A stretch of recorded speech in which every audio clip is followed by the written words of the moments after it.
Makata, Ah, nandito na tayo. saan? Sa Dark Melt, Ay, flagship ano? store. Bibili tayo ng mga magagandang damit. Magaganda daw damit dito eh. Sige, tingnan natin. Ah. Yes. Ayos ah. Ito pala. Magaganda mga damit dito, Makata. Bay, oo nga. May mga long sleeve pa oh. Eh, makabili. Bumili tayo. May pera ka ba? Abay, oo nga pala. Ala, ano? Di mo na bayad yung pitik, ano? Eh, paano gagawin natin dito ngayon? Oh, ito yung napili ko. Boss, magkano po ito? 500 lang, bossing. 500. Nako.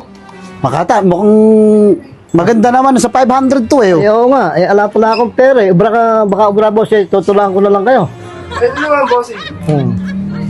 Eh, ala pala akong dalang pera eh. Okay, tulaan mo na lang Makata nung malibre tayo. Ay, nako. Teka. Ano ba yung tula kong gagawin dito? Baging na sa kahoy ay namumulupot. Sa sangay marunong magpasikot-sikot. Ang butil na bunga kapag ka nagputok, isang dakot na saga ang isinasabog. Halamang nilubid, nakagulat-gulat. Sagang mahiwaga sa loob ng gubat.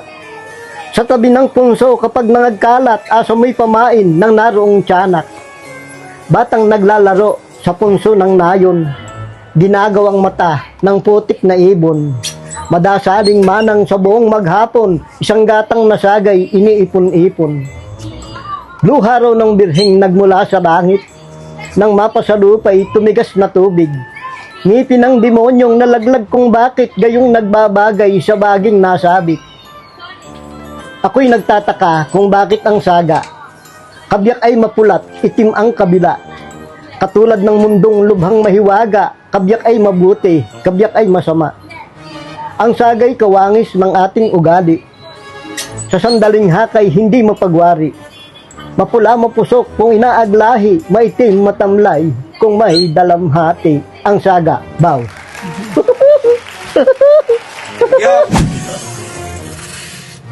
Ayos pala rito sa Darknet. Ayos talaga dito Makata. Bayo, Tiyan mo, batang-bata ka pa, pormahan mo ngayon ah. ayun ang pumasok nga kay matanda eh. Eh, ngayon lumabas ka. Bata, pati isip bata eh. Tara na. Tara. Eh, alam tere, tula lang eh, bayat na eh.